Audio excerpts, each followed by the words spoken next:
Hi, I'm Dr. Chris Samuels, and this is part 2 of my series talking about sexual addiction recovery.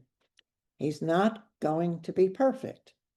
In part 1, we talked about why expecting perfection can actually hurt recovery. Now, you're probably thinking, okay, if perfection isn't realistic, what should I expect?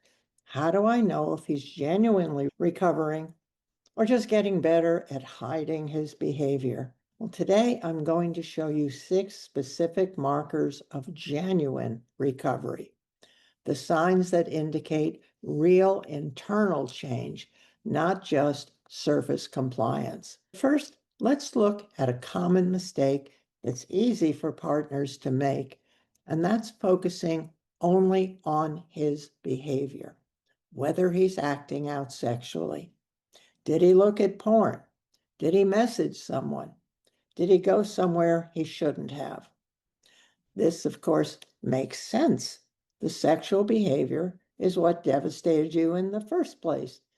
But here's why this focus is incomplete. Behavior alone doesn't tell you if someone is recovering. A person can stop acting out temporarily through fear of consequences. White knuckle willpower that won't last, or by simply getting better at hiding. Real recovery isn't just about stopping the behavior. It's about changing the person underneath, healing the wounds that created the addiction in the first place.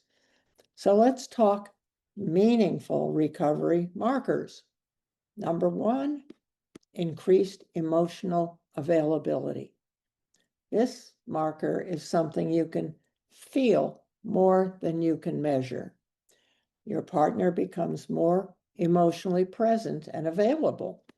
In active addiction, sex addicts are fundamentally dissociated, disconnected from themselves, from you, from their emotions. You've probably experienced this. He's sitting right next to you, but he's not really there. As recovery progresses, something shifts. You'll notice he makes actual eye contact, genuine connection where you feel seen. He remembers what you told him because he was actually present. He asks follow-up questions showing real interest in your life. He's more affectionate, not sexually, but emotionally. He engages with the kids differently, really listening to them. Here's the key. This emotional availability isn't something he can fake consistently. It's the natural result of him no longer using sex to escape from himself and his life. Marker number 2, honest disclosure of struggles. The second marker seems counterintuitive. He tells you when he's struggling. Wait, isn't that a bad sign? Actually, no. Honesty about difficulties is one of the strongest indicators of genuine recovery. Here's why. Addiction thrives in secrecy. When your partner can break that cycle by saying, I'm struggling with urges, or I had a slip and I need to tell you, he's demonstrating self-awareness. He can notice his internal state. He's prioritizing connection over hiding, despite fear of your reaction. He's breaking the shame secrecy cycle. He's trusting in the recovery process. Now, there's a critical distinction. I'm struggling and need support is recovery. I'm struggling so much because I can't avoid acting out is manipulation. Marker number 3, he's taking full responsibility. The third marker is complete ownership of his addiction without blame shifting. In active addiction or even early recovery, you might hear, you aren't meeting my needs.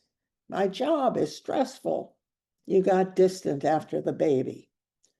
Genuine recovery sounds different. My addiction is my responsibility, regardless of circumstances.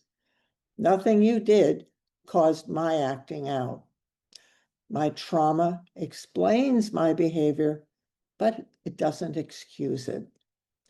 This responsibility taking extends to actions, following through without reminders, accepting consequences without arguing, validating your feelings without defending himself. Marker number 4, showing improved emotional regulation. Sexual addiction is fundamentally a coping mechanism for emotional pain. In genuine recovery, he develops healthier ways to manage feelings. You'll notice he can sit with discomfort instead of immediately escaping. Conflicts don't send him into emotional collapse. He handles stress differently, talking to his sponsor, adding in extra meetings, exercising, reaching out. He can tolerate your anger without becoming defensive or shutting down. His moods are more stable. Marker number 5, you'll see active recovery engagement. There's a huge difference between compliance and commitment.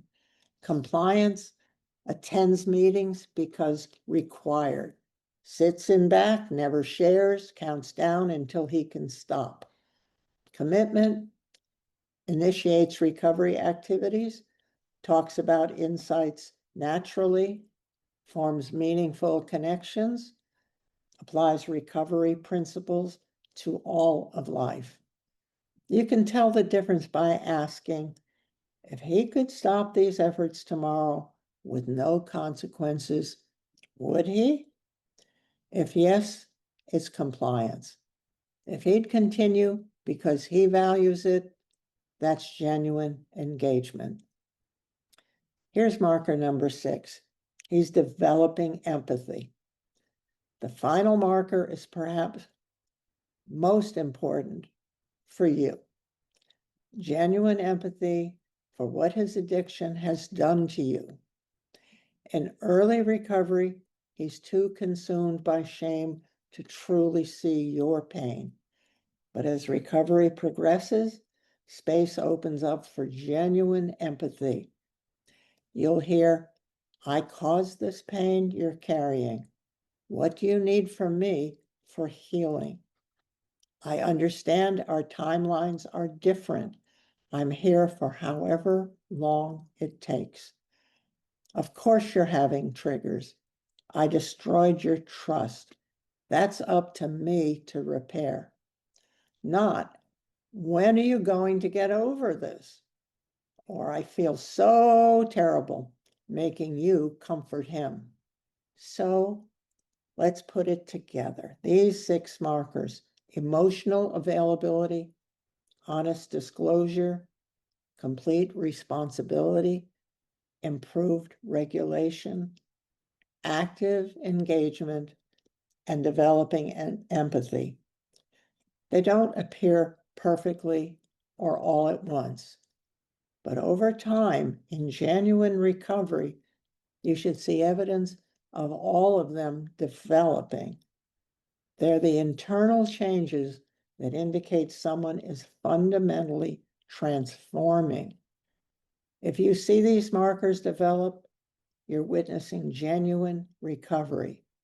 If you're seeing surface changes without these deeper shifts, you're likely seeing compliance that won't last.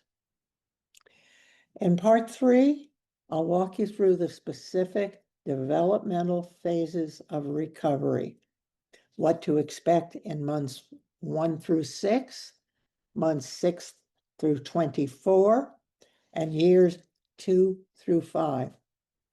You'll learn why early recovery looks so different from mature recovery.